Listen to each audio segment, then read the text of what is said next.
ఆ జిల్లా రాజకీయాలలో ఓ వెలుగు వెలిగిన నేత నేడు తనకి తన కుటుంబానికి రాజకీయ భవిష్యత్తు కనిపించడం లేదట. నాడు చేసిన తప్పు నేడు అనుభవిస్తున్నాడు అనేది ప్రచారం. ఇందుకీ ఆ నేత ఎవరు? తన రాజకీయ భవిష్యత్తు ఏంటి? Let's watch.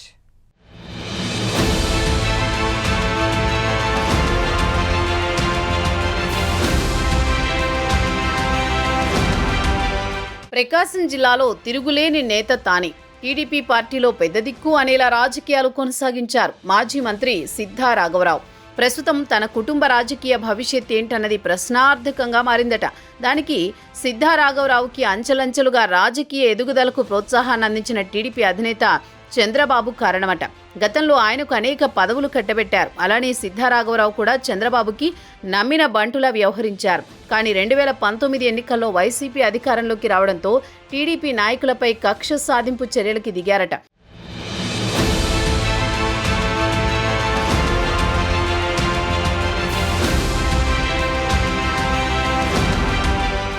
జిల్లాలో టీడీపీ పార్టీలోని ప్రముఖ నేతలు గ్రానైట్ వ్యాపారం చేస్తున్నారు.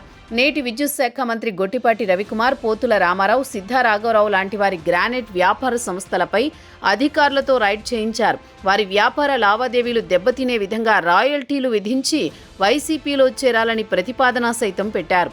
దానిని వ్యతిరేకించిన వీరిరువురు న్యాయస్థానాలను ఆశ్రయించి తగిన విధంగా రిలీఫ్ పొందారు.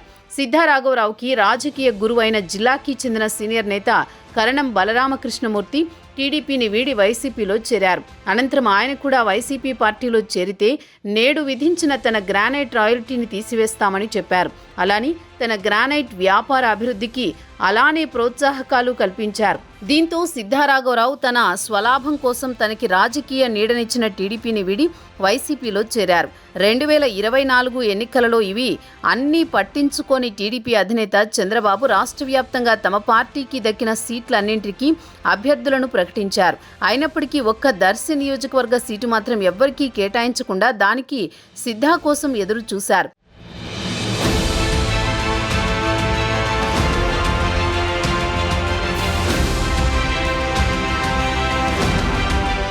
ఇదిలా ఉండగా సిద్ధా రాఘవరావు 2024 ఎన్నికల్లో దర్శి నియోజకవర్గ వైసీపీ సీటు తనకు కేటాయించాలని జగన్ రెడ్డిని కోరారు.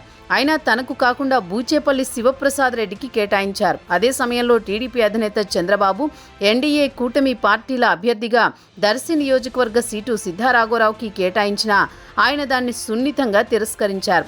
తాను వైసీపీ అధినేత జగన్ వద్దకి వెళ్లి 2024 ఎన్నికల్లో తనకు సీటు కేటాయించకపోయినా పార్టీ అధికారంలోకి వస్తే మంచి గౌరవప్రదమైన పదవి కేటాయించాలని కోరారు. ఆయన నిరాకరిస్తూ తాను ఇచ్చిన పదవి తీసుకోవాలే తప్ప నీవు నన్ను అడిగేదేంటి అని అవమానకరంగా మాట్లాడారనే ప్రచారం జరిగింది. ప్రస్తుతం కూటమి అధికారంలో ఉంది. సిద్ధా రాఘవరావు మళ్లీ టీడీపీలోకి రావాలనే ప్రయత్నం చేశారు. దీంతో టీడీపీ అధినేత చంద్రబాబు తిరస్కరించారు. దాంతో ప్రస్తుతం తనకి తన కుటుంబ సభ్యుల రాజకీయ భవిష్యత్తు ప్రశ్నార్థకంగా మారింది.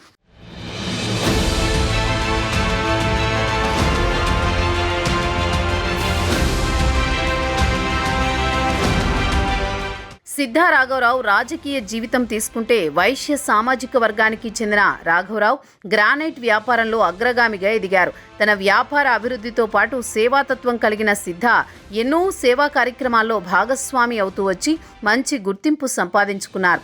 అయితే తాను రాజకీయాల్లోకి వచ్చినప్పటి నుంచి టీడీపీలోనే కొనసాగుతూ వచ్చారు. రాష్ట్రంలోనే సీనియర్ నేతగా మంచి గుర్తింపు పొందిన చంద్రబాబు వైఎస్ రాజశేఖర రెడ్డితో సాటిగా రాజకీయాలు చేశారు. 2004 ఎన్నికల్లో కరణం బలరామకృష్ణమూర్తి సిఫార్సుతో టీడీపీ అధినేత చంద్రబాబు సిద్ధా రాఘవరావుకి ఒంగోలు నియోజకవర్గ టీడీపీ అభ్యర్థిగా పోటీ చేసే అవకాశం కల్పించింది. అప్పటి నుంచి 2004 ఒంగోలు అసెంబ్లీ అభ్యర్థిగా బరిలో నిలిచి ఓటమిని రుచి చూశారు. తదుపరి 2014 ఎన్నికల్లో తెలుగుదేశం పార్టీ నుంచి దర్శి నియోజకవర్గంలో పోటీ చేసి బూచేపల్లి శివప్రసాద్ రెడ్డిపై స్వల్ప ఓట్ల మెజారిటీతో విజయం సాధించారు. సైకిల్ పార్టీకి వీర విధేయుడిగా ఉన్న సిద్ధా రాఘవరావుకు చంద్రబాబు మంచి గుర్తింపునిచ్చారు. దీంతో ఆ సమయంలో దర్శి నియోజకవర్గంతో పాటు ప్రకాశం జిల్లాలోనూ రాష్ట్రంలోనూ టీడీపీ ప్రముఖ నేతగా ఎదిగారు.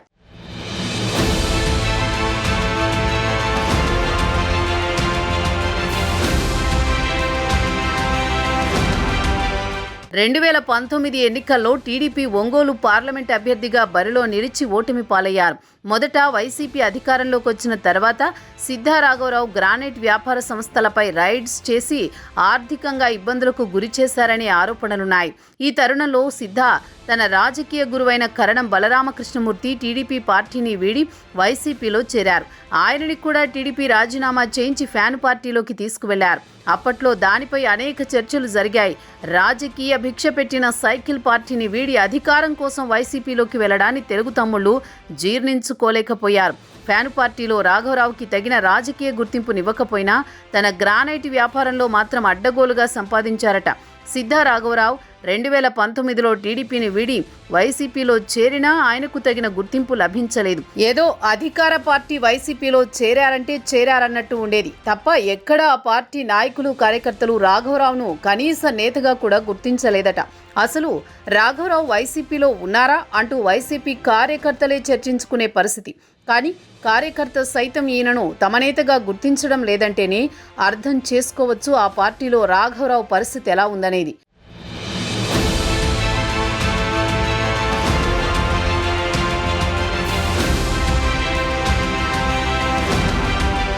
ఇకపోతే తెలుగుదేశం పార్టీలో సీనియర్ నేతగా గుర్తింపు పొందిన సిద్ధా వైసీపీలో చేరారే కానీ తనకంటూ గుర్తింపేమీ లేదు. ఆయనే నేను వైసీపీలోనే ఉన్నా, నన్ను కూడా కొంచెం గుర్తించండి అంటూ వైసీపీ పార్టీ నేతలను వేడుకోవడం 2013లో వైసీపీ ప్రభుత్వంలో టీటీడీ బోర్డు చైర్మన్ పదవి కాలం ముగియడంతో తనకు ఆ అవకాశం కల్పించాలంటూ వైసీపీ పెద్దలను వేడుకున్నారట. దీంతో టీటీడీ బోర్డు చైర్మన్ పదవి రాఘవరావుకు కేటాయించబోతున్నారనే ప్రచారం కూడా జరిగింది. వైసీపీ అధిష్టానం టీటీడీ బోర్డు చైర్మన్గా కరుణాకర్ రెడ్డిని నియమించడంతో రాఘవరావు ఆశలపై నీళ్లు చల్లినట్టయింది. సిద్ధా రాఘవరావు కుమారుడు సుధీర్కు టీటీడీ బోర్డు మెంబర్గా మాత్రమే అవకాశం కల్పించారు.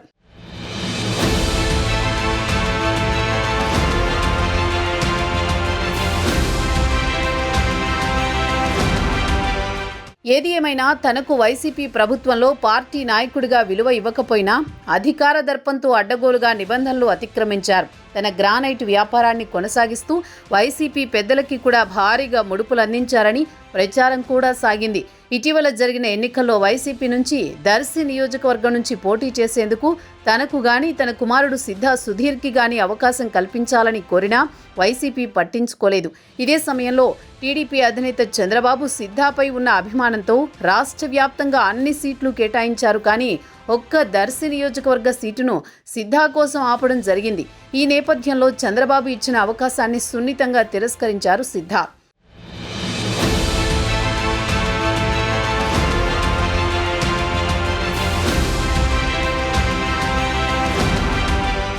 రెండు 2024లో కూడా వైసీపీ ప్రభుత్వం వస్తుందన్న ఆలోచనతో జగన్ని కలిసి పార్టీ అధికారంలోకి వస్తే తనకి రాజ్యసభ సీటు కేటాయించాలని విన్నవించారట. సిద్ధాపై చులకన భావం జగన్ రెడ్డి ఆయన పట్ల అసభ్యకరంగా ప్రవర్తించారని ప్రచారం జరిగింది. తన పట్ల వైసీపీ అధిష్టానం వ్యవహరించిన తీరుని జీర్ణించుకోలేని సిద్ధా పార్టీలో సైలెంట్ అయ్యారు. ఎన్నికల అనంతరం సిద్ధా ఫ్యాన్ పార్టీకి ఝలకిచ్చారు.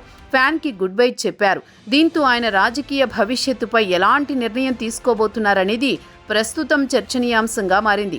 తిరిగి కూటమిలోని ఏదో పార్టీలో చేరేందుకు రాఘవరావు సిద్ధమయ్యారనే ప్రచారం జరుగుతోంది. అయితే 2019లో టీడీపీని వీడి ఆయన వైసీపీలో చేరడాన్ని తెలుగు తమ్ముళ్లు తీవ్రంగా వ్యతిరేకించారు. గతంలో తెలుగుదేశం పార్టీ అధికారంలో ఉన్నప్పుడు అన్ని పదవులు అనుభవించిన రాఘవరావు పార్టీ అధికారం కోల్పోవడంతో పార్టీ మారారు. ఆయన పార్టీ మారడాన్ని టీడీపీ కార్యకర్తలు నేటికీ జీర్ణించుకోలేకపోతున్నారట. ఎన్డీఏ అధికారంలోకి వచ్చిన తర్వాత చంద్రబాబుని సిద్ధా రాఘవరావు కరణం బలరామకృష్ణమూర్తి కలిశారు. అయినప్పటికీ లోకేష్ మాత్రం వీరిని పార్టీలోకి రానివ్వకుండా అడ్డుకున్నట్టు ప్రచారం జరిగింది.